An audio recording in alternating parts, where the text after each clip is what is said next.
Sila sa atong Ginoong Hesukristo.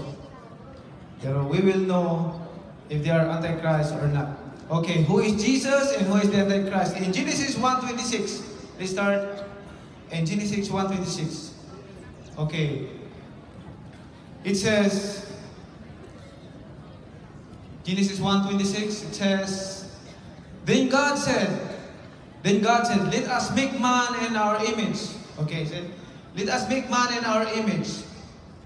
He explained using a plural, let us.